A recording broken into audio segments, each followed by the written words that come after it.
Today's interview is with the Right Honorable Kim Campbell. We're going to be talking about the invitation for leaders to consider themselves as being a good ancestor, and what do we need to do to create the future that we want our children and grandchildren, or the friends of our children, to live into. Kim, I'm going to ask you to introduce yourself, and then let's jump into our conversation. Well, I come to the leadership community from the fact that I held a number of leadership roles, most significant perhaps being that I'm still the first woman and only woman to have been Prime Minister of Canada. I also served my country as Minister of National Defence. I was the first woman Defence Minister, first woman to be Minister of Justice and Attorney General. I held elected office at all three levels of government in Canada. In 1993, my party lost an election in a devastating campaign, and that was the end of my political career.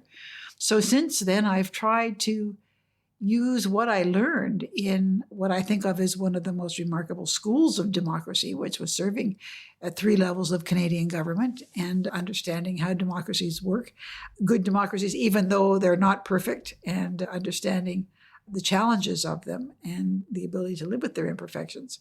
And so since that time, I've done a lot of things, and I've helped to create two organizations of leaders, the Council of Women World Leaders, which is current and former women presidents and prime ministers, of whom there's a growing number, the Club of Madrid, which is the largest forum of former democratically elected presidents and prime ministers, the International Leadership Association, I've been involved with it.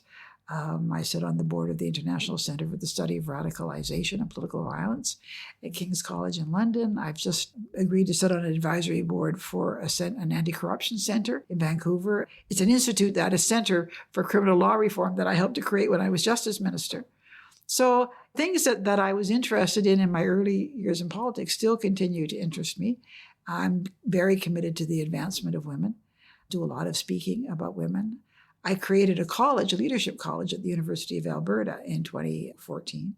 So how people think, how leaders are prepared, and how we can get ourselves out of this terrible mess we're in as the human species, these are the things that I think about now.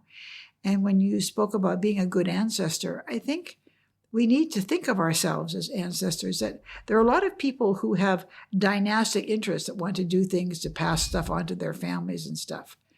But I don't know, the idea of an ancestor is, what our ancestors bequeath to us is very important. And we could be the ancestors that screw it all up for future generations. Imagine being the ancestors where your future generations, spit on your grave or denounce you or talk about how terrible you were.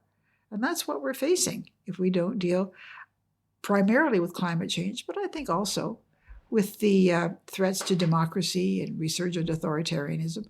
They're all tied together because they all impact on the ability of individual human beings to flourish and achieve their potential. I would love for our listeners to get to kind of hang out with us in Geneva as we're having a chat and just hear a little bit about what you're thinking over the arc of your life and career. We're now here, hopefully post-COVID or entering post-COVID. You and I spoke first in Ottawa pre-COVID, so about 2 years ago, and a lot's changed since then. How is that shaping what you think and what you choose to do and I want to say, your privileged position? You've certainly worked incredibly hard to get here, and now you're in a position of former Prime Minister, first Prime Minister of Canada, having held all three levels of government roles. You have a view to the world and a voice that is rare and precious. Well, it's interesting because what I'm trying to figure out is how I can continue to be part of the conversation, because I no longer have a formal role. I have a formal role in different organizations, but I'm really trying to give serious thought to whether I should, create a podcast or how I can, because what I find is, I think a lot of our problems, or a lot of the negative things that I see affecting our societies are based a lot on ignorance. And by ignorance, I don't just mean that we don't all, know the secrets of physics, etc. But I think in particular, the narratives that we create about our history serve our purposes. We like to create narratives that don't challenge our position, particularly if we have a privileged position. And I often say that it's my commitment to advancing women that is the portal through which I have come into a world where I'm concerned not just about women as people who are not necessarily given the opportunities they should have or appreciated, but people of color, people of disability, people, the non-prototypical people in any society, and they can be defined differently in any society. But when I was young, and somebody would say to me, well, you're a smart kid, but where's the female Einstein? And I didn't have an answer. But there are, in fact, a lot of women who have created foundational work in the sciences, in astronomy, in physics, in chemistry, in all sorts of areas. But we don't know about them. Because if they are not prototypical, their stories fall off the radar screen. I mean, that's why I was part of creating the Council of Women World Leaders. Because most people have no idea how many women have been presidents or prime ministers in the world. A lot of them have. I think probably we're getting around 60 now or more. But if you don't think of that as being a normal thing, you don't remember them. That slips out of your mind because they don't occupy a place in your mind as somebody who kind of belongs and that you kind of plug them into your awareness of who's leaders or not.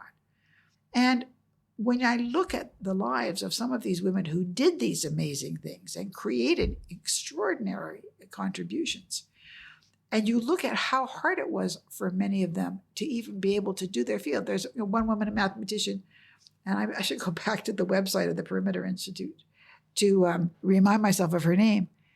But she was a woman in Germany in the 19th century who wanted to study mathematics, and her father didn't think that was an appropriate thing for girls.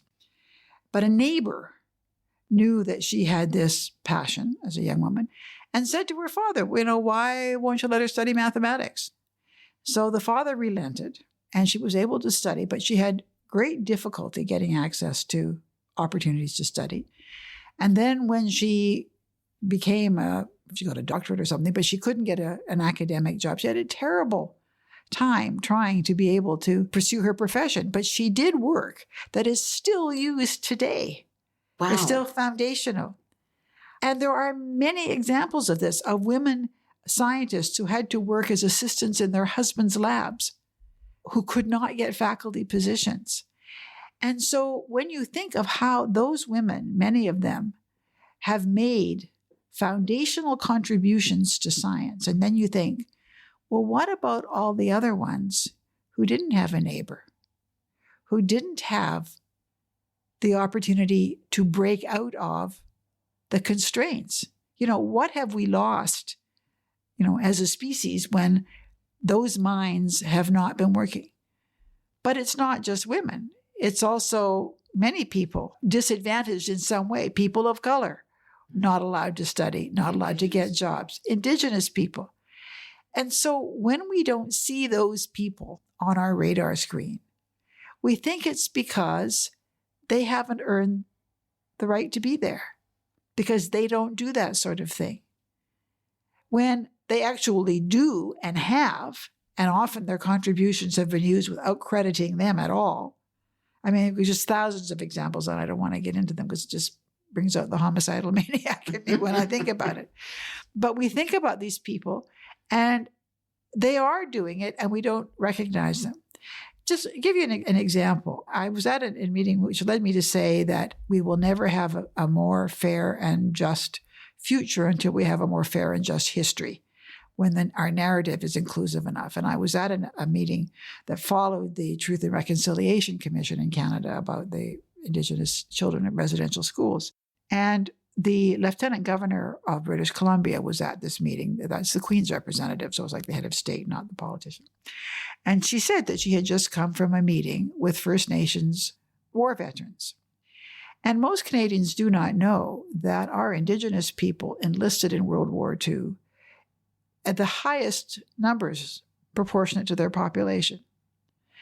Also, no Canadian who went overseas was a conscript, that you had to volunteer. So when you look at all the war graves around the world of Canadians who died in World War II, they were all volunteers.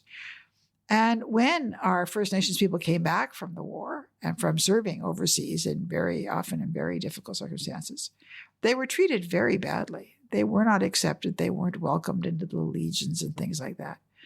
And so a lot of people have no idea that there is this whole cadre of Native Indians, First Nations, Indigenous people, whatever people are calling them, who served bravely in the Canadian Armed Forces and died for Canada and the cause of freedom in World War II.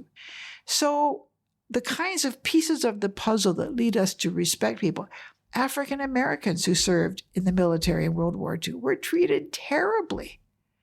But what happens is that then your sense of what's real, I'm talking about intellectual contributions, people who really made a difference to how we live, and we don't know about them.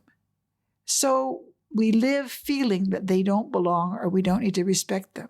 And that's the beginning of a worldview that's exclusionary. Is telling the story, it doesn't do justice to what was done, but does it help restore a bit of the balance? Well, I think telling the story, first of all, helps people to see their world differently. How do we see the world as it really is?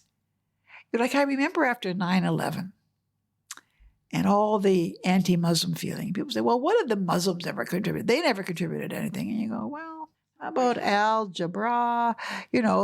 There was a period of time when Muslim empires, Muslim civilizations were, first of all, often quite diverse and inclusive, but also made huge contributions to science. And there's a book called Stealing from the Saracens that says that a lot of the architecture, like Notre Dame and places like that in Paris, these were architectural forms that were actually borrowed from the Muslim societies in the Middle East. But we don't know that. And the interesting thing about those empires and those political forces is the thing that changed them was religious fundamentalism. That as they began to change, they became less tolerant and open. It also cut them off from a lot of their scientific inquiries because they had made huge contributions to medicine, to astronomy, to mathematics. I mean, a lot of the foundation of our modern science came from that part of the world, and many people have no idea of that, who the people were who devised these. We talk about using Arabic numbers, well, hello, because before Arabic numbers, we used Roman numerals and, try to do a multiplication with a Roman numeral, it doesn't work. So there were huge contributions, but we're ignorant about them. And that enables us then to feel superior, to feel hatred, to feel disdain. And that creates a whole foundation for a distortion of how we use power and how we face the issues and how we see people. So, I feel that I have learned so much. I think I'm a much more knowledgeable, open, tolerance may be the wrong word, but appreciative and admiring person of a vast, diverse group of people now than I was when I was young. I see people that don't look like me differently now because, I'm part of an organization, the Club of Madrid, where some of our members are Africans, and these are amazing, and they're freedom fighters. These are just wonderful people. And I've just met so many people who, when I was young, would not have been part of my world, my orbit, that I now see is so amazing. And that's, the challenge is how do we open up people's minds? You've started a leadership program, the Club of Madrid, the group of female presidents, all of which are diverse, because you've already created a platform. It sounds like more extending. How does that extend in a way that more people can gain the perspective that you've gained? Well, that's a good question. We now have, remarkable opportunities like what you do with a podcast. And the thing about podcasting, I think, is that there's a kind of a gentle, civilized, non-hectoring quality about it that is very appealing to people, that they can, in the privacy of their own smartphones or computers or whatever, listen to conversations and ideas. But the question is, how do you get somebody to be interested to listen? I think about white supremacy. I see so many people of color who do great things, and I will say to myself, now there's a walking argument against white supremacy. White supremacy is a vicious, vile, and totally unfounded way of seeing the world. But if that's how you see the world, then you're going to be wanting to move your society in a very different direction. And we see what's happening in the United States. I mean, all of this effort to constrain the votes is to keep Black people from being enfranchised on the false assumption that somehow they're inferior, which is totally wrong. The part of the impetus for me to continue this podcast, and I've never said this publicly, was some of the white supremacist activity and some other activity that I found contrary to anything I believe is appropriate in a democratic society. And you talked before about where do I fit into the mosaic of activity and of history. And my commitment was for the negativity that we're seeing go into the system, we're also seeing positivity. And for me to create a conversation every week that is designed to be constructive, productive, informative, enlightening, whatever words people assign to it, is my way of contributing to expanding. It's free, it's non-exclusive, it's traveling around the world. Now, you have to be able to speak English, or maybe on YouTube you can do a translator. But my commitment was, how do I, as one individual, help in my view of help? I realize there are other people who think I'm completely nuts. But how do I contribute to the positive outcome of growth of leaders and people who are not just in formal roles, but in informal roles, leading their PTAs and teaching children and coaching soccer leagues, as well as CEOs and senior executives that work directly with me. And so I really appreciate that commitment and that you are sharing your wisdom with people who have chosen to listen. Well, I think also, and maybe it is, because I'm at a stage in my life where I realize, I don't have that sense of the endless horizon that you have when you're young and how you're going to do things and change the world. So, I mean, maybe the answer is just to realize that I've discovered all sorts of wonderful people who've done things, and I didn't really know about them. The New York Times, their Overlooked No More feature in their obituary column that they started a few years ago to try and celebrate the lives of people who were not the usual suspects, white men usually, they now broaden it. When I see things that people have done, I have to be encouraged at the capacity of human beings to be wonderful, to be brave, to be imaginative, to be generous, to be kind, and all of those things. And maybe as you get towards, sort of the last part of your life and you're worried about, what you haven't done and, what you could do, maybe you simply have to learn to be philosophical and to accept the fact that we all do what we can do. And sometimes some people find themselves in a time and a place where they can do something special. If you're Winston Churchill and you've had not a very successful political career, but World War II happens and you're the right person in the right place in the right time, and partly because you were an outsider, it makes you more acceptable to be the leader, et cetera, et cetera. And he was far from perfect, but he had certain skills that turned out to be really important at that time. So when the stars align to put somebody in a place at that time, it can be really quite wonderful. But that's not really how human progress has happened. It's happened in a much more fragmented and diverse kind of way. So when we're young, we think, I want to be a leader like Winston Churchill or Genghis Khan or somebody who really, was out there and made a difference. I'm not suggesting you should want to be Genghis Khan, although, he invented diplomatic immunity. He was actually quite interesting. But I think that maybe it's hard to balance off your worry about what's happening in the world. And I think also for somebody in my generation, the sense that you can see things that you thought were gains being threatened. Mm. And that's really hard. Democracy is now being threatened with anti-democratic tendencies, rights for certain people, all sorts of things. And even for women, it's never a smooth ride for women, that women are always the canaries in the mine when it comes to people wanting to erode our liberties, that women and their bodies are, one of the most important targets. So I think that worries me, and the sense that, I'm not going to sort of die happy that, we've made all this progress and leave it to the next generation to make even more. I think that's my concern, that things may get worse. Although I think of other times in history, I've often, maybe we had this conversation before about how I've often wondered, compared to how I feel today. How did my parents feel in the 1930s and, with the rise of fascism and, when the war broke out and when the Nazis moved in, the fall of France and the Nazis moved into the Low Countries. And people must have thought, oh my gosh, this is the end and what's going to happen. So maybe things have to be kind of disastrous to consolidate the will of good people. But I don't think one can be complacent. I don't feel I can say, oh, well, it will all work out, because it doesn't always work out.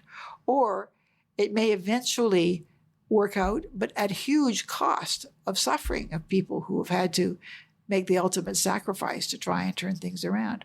I'm a baby boomer, and maybe people of my generation will be feeling, what can we do? It's interesting because it isn't true that older people are less interested in climate change. I just saw a study that showed that actually baby boomers are often prepared to do more, to make greater sacrifices to deal with the problem of climate change.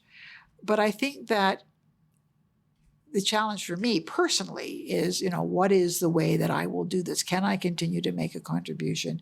And if so, how can I do that?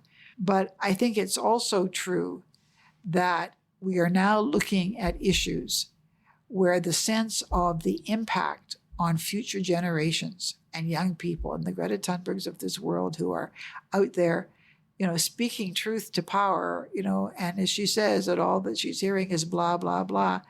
And, I have to say, I can't really criticize that. But how, when she presents that moral challenge, you are stealing my future and not dealing with this, how it is that people can still turn away and say, well, no, can't deal with it. The study I saw today is 99.9% of scientists now agree. Yeah. That climate change is either caused or significantly influenced by humans. Yeah. Well, it is a scientific consensus. There are always a few outliers. There are people who are outliers for the sake of being outliers. I read some doctor who was prescribing ivermectin, which is an antiparasitical medicine for COVID. That person should lose their medical license. That is such a perverse thing.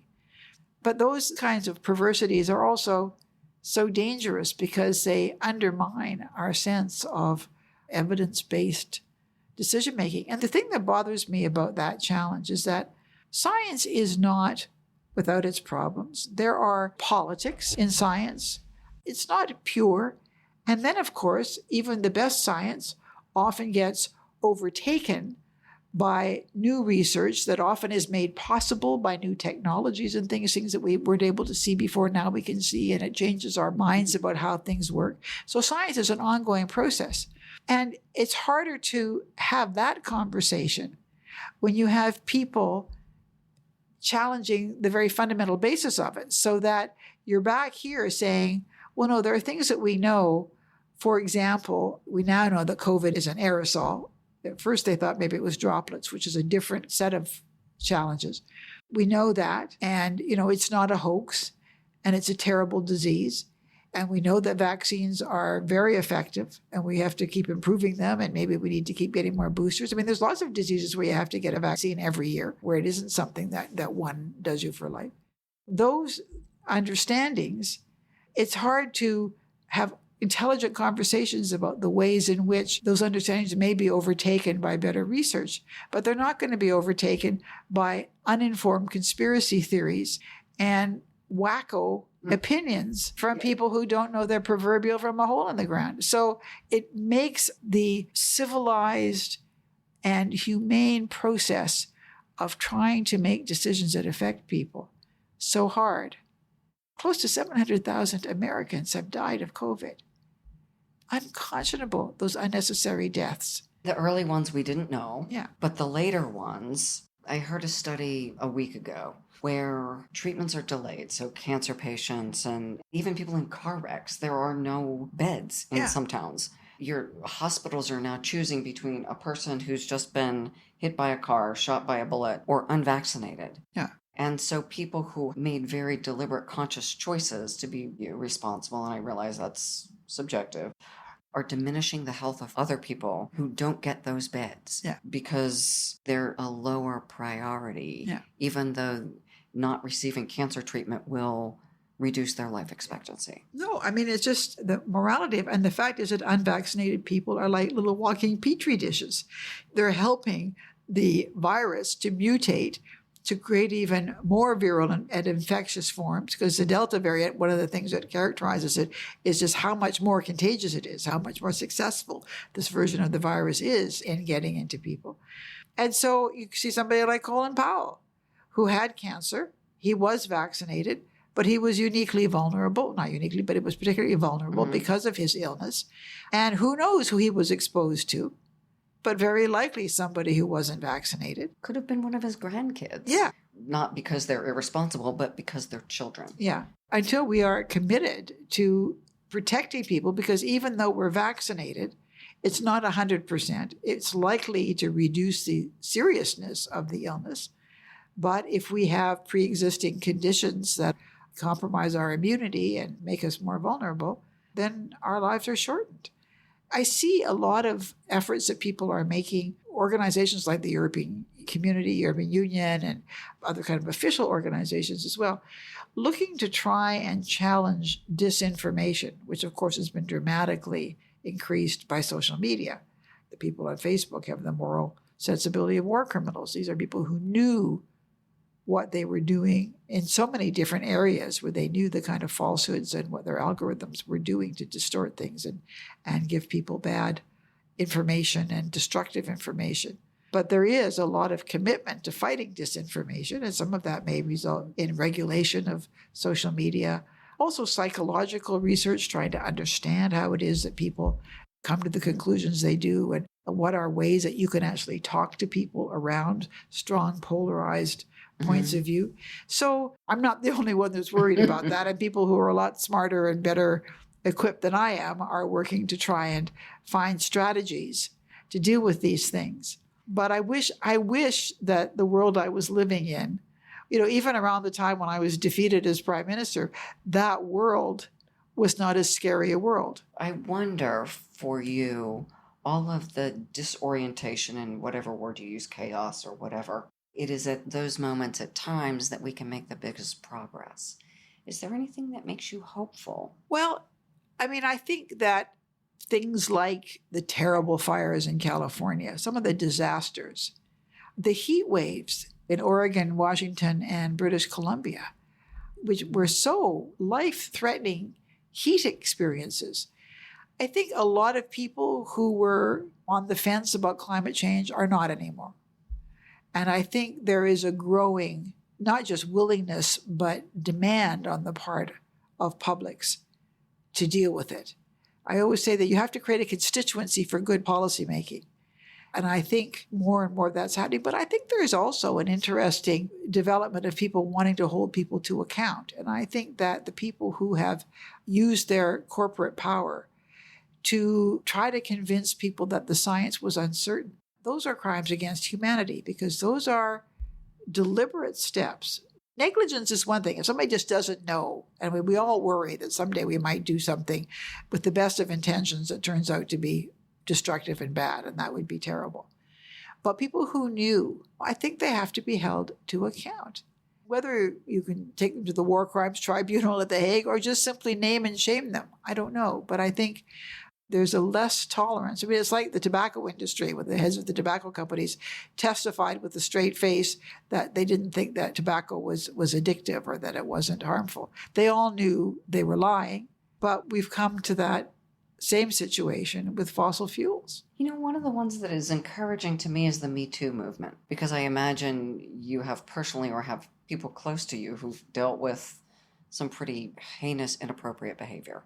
That we are now in a place where we can say it, and say it without being diminished or ridiculed, that it happened to me because I wasn't enough, not because the person who did it was being grossly inappropriate. It's much more prevalent than you might think. I actually just had a conversation recently with somebody who was in the middle of one of those controversies, and so that people phone her and contact her, and it's just astonishing. This is in an academic setting, how prevalent it is. And I don't think that we've solved the problem. It's funny, some of the offenders were people that I didn't think were necessarily the worst. I mean, they should have been held accountable, but they were maybe people who were a little too grabby. in sort of a continuum. they weren't the worst. But again, the thing about that bothers me so much, it's not just that somebody would think that women's bodies are the spoils of power, and that's been the case for a long time. The opening of the Odyssey is, Agamemnon doesn't want to give up the girl that he was given as a war trophy. But that when women did not wish, or pushed back on the sexual advances, the men sought to destroy them, destroy their careers. Mm-hmm. And it happens whether it's in academia or in the film industry, business, people who have worked so hard to break down barriers, and they see it all at risk. And if people will not stand up for them and support them, I mean, it's just awful, but it's that vindictiveness. And I think that, to me, is what makes it such a profound crime, because it is a desire to hurt. And if I can't exercise my power over you this way, I'm going to exercise it another way by making sure you will rue the day you didn't accept my advances. And I've seen it happen in non-sexual ways also that are still, you don't want to do the deeds I ask you to do, often unethical. And if you're not willing to follow my command or my dictates, you'll get punished. The President of the United States, who is vindictiveness personified. And Former president, yeah. When people who voted to impeach him, he's trying to drive them out of office, or the people who won't stand up for his big lie. It's a way of behaving, and if people see it being rewarded, then it spreads. So anyway, we could get very depressed thinking about this, but as you say, sometimes you can get to a point where people will speak out. I've read that, some men don't really understand how offensive it is to women. I just think that it'd be interesting for some of these men to experience unwanted touching, etc. I just think it's very hard for somebody to understand what it means to not have the integrity of your own body. We're struggling with these things, and it's all about power. It's about the power of companies to pursue their businesses irrespective of the effect on the climate. It's about political power and the desire to run roughshod over democratic norms that require you to recognize that other people have power too, and you don't want to share it. And it's the power over other people's bodies. It's the power to use whatever leverage you have, not just to satisfy yourself, because I think a lot of those sexual experiences, it's not the sex that people want. It's I can force you to do something that I know you find repulsive. It would be remiss not to also mention the spiritual communities. Mm-hmm. And the Catholic Church is the most visible, but certainly not the only offender. And when we have looked to other institutions, my work as the penultimate, or my church as the governing body, or my government, and putting power outside of ourselves, in my view, there's almost an invitation to deep soul searching, which can feel like complete loss of trust and such. But deep soul searching into where do we now, going forward, place our trust and our effort so that we can, back to the theme, be good ancestors. Well, I think we have to conclude that human beings are wonderful and they're also terrible, that we are capable of doing appalling things to one another, but that we're also capable of uplifting one another, that we're also capable of using our brains and our imaginations and our strength to do things that improve lives of people, that make the world a better place. So it's a struggle. There's so many of us now that it sort of narrows our room to maneuver. If there were only 2 billion people on the face of the earth today, we might have a longer time span for dealing with something like climate change, because there would be, 5 billion fewer people breathing and driving their cars and eating cows. Yeah, all of those things. So as our population grows, the funny thing is that we created a world in which we could finally feed people, and the population went crazy. And I'm not going to go around and say, well, you shouldn't be born or you shouldn't be born. I think the answer is to try and create circumstances where birth rates are what people want them to be, because a lot of women have more children than they want to have in some countries.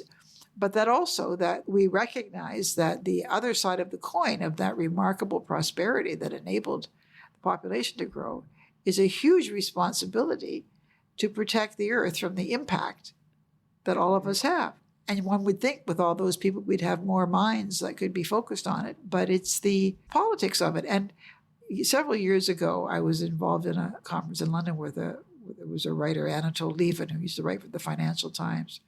And he wrote, this was after the Stern report came out, at least 10 years ago. This was a British economist, and I think it might have been the House of Lords, but who chaired a commission that produced a report that looked at what the cost would be of dealing with climate change. And there were two versions of his report. The early report was a little more pessimistic about how expensive it would be. And then years later, he did another one, which showed that actually there were huge economic advantages to tackling climate change. When that report came out, it really elevated the profile of the issue. And Anatole Levin wrote that if the democracies of this world cannot deal with this issue, it will forever discredit democratic governance in the eyes of future generations. Future generations will spit on our graves. And that's what's so important, is it's not just that we're not dealing with it. It's that the message it sends is, well, why should I care about democracy? Why should I worry about being a citizen? Why should I vote? Because they can't do anything anyway.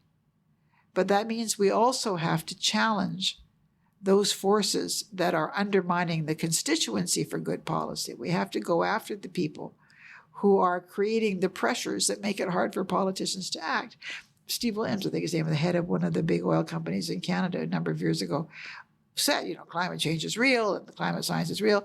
And then he was criticizing climate deniers, and he said, and the politicians who pander to them. And I thought, what do you mean the politicians who pander to them? You're part of an industry that spent millions of dollars creating front organizations to persuade people that the science of climate change was uncertain. You didn't try to say that there wasn't anything in it because you knew that you couldn't do that. That would be beyond credible. But just persuade people that it was sufficiently uncertain that to take the risks of expenditures that you might not need to make. That's the really hard thing for politicians. Because spending public money, if you then say, well, we don't really need to do this, or we don't need to make the sacrifice, we don't have to stop doing this, all you have to do is create that doubt, and nobody's going to get in your way.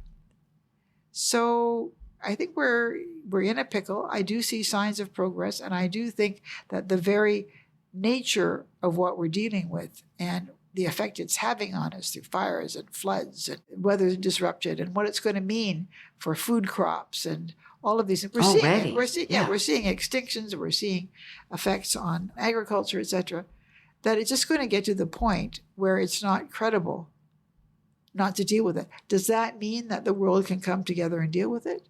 I don't know. I've always felt that it would be the money, that insurance companies would stop insuring. They already are. Yeah. And that we're going to be sued, or that the market would wind up, making climate denying untenable. But it's a messy and painful process to get there. I wonder, and this was one of the trends I wrote for this year, and we'll see if it proves true, that organizations will start relocating manufacturing facilities to locations that are less susceptible to volatility. So companies will move out of fire zones in California, out of flood zones in the Midwest. But that leaves a much smaller footprint to do business. Are they starting to consider that mobility now while they still can? Well, there are floodplains where people are just not rebuilding because you can't. They shouldn't have been built on in the first place. So whether people are saying, I don't believe in climate change, they believe in it enough to know that the rising oceans is not a theoretical possibility. It's happening. If we went to Mont Blanc yesterday and we looked at where were the glaciers, it's impossible to deny the shrinkage of glaciers and what that does then to rising sea levels, changing drinking water. And for the first time in modern history, it has rained on Greenland's ice fields. It's a very scary prospect when we know how much ice is there and what its melting would mean for the level of the oceans. Wake up, people. Anyway, I think the bottom line is having these kinds of conversations helps people to be aware that they're not alone if they're worried about this, and that no one of us is going to solve the problem. Some individuals, I think, like a Greta Thunberg, who has, I think, galvanized a lot of interest and certainly managed to galvanize a youth movement that's gone, even far beyond it, which is really great that young people have picked it up. If each of us, in our own way, can try to be a searcher for truth, an activist, and a person who tries to live as much as possible consistent with things that are healthy for the planet. And if we try to envision ourselves as being a good ancestor, somebody that future generations will look back and say, yes, that person helped to contribute to a quality of life that, the good parts of it, or helped to save our lives and our ability to enjoy the earth. Because I go back to what I said at the beginning, I think there may be other planets with life in galaxies throughout the universe. But there are scientists who argue that the combination of factors that enabled us to emerge on this planet is very complex and very hit and miss and very serendipitous. So we may be the only ones. But even if we're one of 100,000, we're the only one in this galaxy. How can we not cherish and steward and preserve this wonderful planet? And if you are religious, if you are a believer, because I think to believe that the earth was made by God is actually another way of saying it was made by forces that we can't understand, that we can't control, and that we have no reason to believe there are any others. And how could you not respect a great intelligence that created something as remarkable as our earth? I suppose those who don't worry about it think that God gave man dominion over the earth to do whatever he wanted to do. But that's a pretty cheesy view of a deity, in my view. I can't imagine a deity who would create something, and if it's a female, she would never do it, to create something and then not give a darn about whether your creatures ruined it. So however you come to it, it's a miracle, and each one of us represents also a set of cosmic coincidences that has resulted in something that only we can appreciate the value of, I think. And we need to preserve that capacity for those yet to come. I love the native mindset of 7 generations forward. And also we live in harmony with all beings. Not that I have dominion over, but absent harmony, we end up killing ourselves. When I was a little girl, it became much more common for people to talk about the ecology and the whole interconnectedness of life forms, and how if you wiped out one species, the unintended consequences that would have on other species. And I think that that's all conventional wisdom now. We understand how interrelated we are. And our indigenous people, had that understanding. Anyway, we have an opportunity to be wise. We have an opportunity to learn from people beyond our own little narrow places that we live, our own little narrow environments. If we do that, we can justify whether it's the faith of serendipity or the faith of a deity that allowed us to be on this wonderful, wonderful planet. But I find I'm at the stage of my life where I'm worried about it and worried about finding a way of continuing to try and make a contribution. But I think that there are so many wonderful people doing wonderful things that I should probably lighten up a little bit and have some confidence in them too. And their ability to be inspired by you. I was in a restaurant recently telling the young woman who was helping us, who wants to go to law school. And so we take time to get to know people. And I told her that I was getting to interview you. And she is such a big fan. She's 20. Abby is a big fan. You have so many people looking to you who you will have no idea who they are. And yet there are so many people who you will never meet, but whose lives you will change through what you've done, through the conversations you're having. That would be a wonderful thing. And I take the opportunity to try and encourage young women. And I'm going in December to be part of a celebration of the 100th anniversary of women in the Canadian Parliament. But I'm still disappointed that I'm the only woman who's been Prime Minister. But I certainly meet lots of young women who have every intention of being prime minister, so I should keep myself healthy so I can be around to cheer when they finally get there. So. And that you are still the only living prime minister creates hope for every young woman who... Living female. Yeah, the one in place right now is living too. The only living female prime minister is an inspiration for every young woman who comes along and says, I can do that now. I've seen it. We still don't have it in the US, but we do in Canada. And our American young girls can look to you, and they do. But I also have to remind people, 65 million Americans voted for a woman for president in 2016. 3 million more than voted for the person who held the office.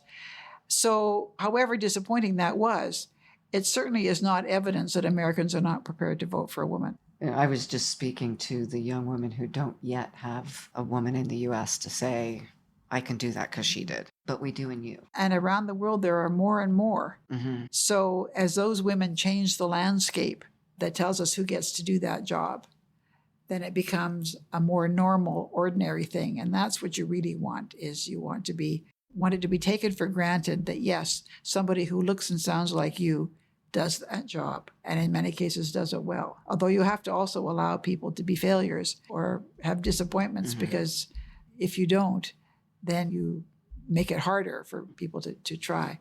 You know, when men fail, we don't say, oh, well, that's the last time we'll vote for a man. Yeah, we don't have enough women yet that we have the luxury of a big flame out. Well, the other thing I would say, and maybe it's a nice note to end our conversation on, because women are still struggling in many ways, but I look at somebody like Angela Merkel, who, first of all, looks totally different from what people's stereotypes were of what a woman should be to be chancellor of Germany or a president or something. She's totally non-glamorous. She doesn't wear skirts. She does color her hair. She thinks that women should color her hair. There's an infinite variety of colored jackets that she wears.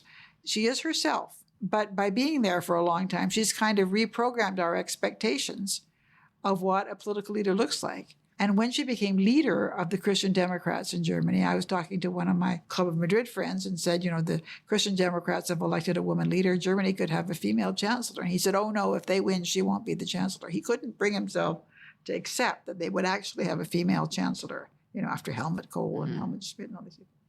Well, now, all these years later, she's leaving office voluntarily, but as one of the most respected leaders in the world. In the world. Yeah.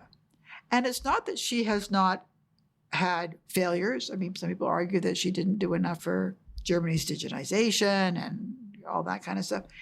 But she is seen by many people as having been incredibly important in preserving the European Union and democracy, et cetera. And it almost doesn't matter what the reasons are. It's that she is seen that way. And every little girl ought to take comfort in that, because she defied the stereotype. She was a kind of woman that she wanted to be. She did not want to be glamorous. She did not want to be somebody else's idea. She was a chemist. She was a scientist. She was the daughter of a clergyman. She grew up in East Germany. And now everybody thinks, what are we going to do now that she's gone? So that's how we change our expectations of who gets to do that job. So go for it, young women. Thank you. You are amazing.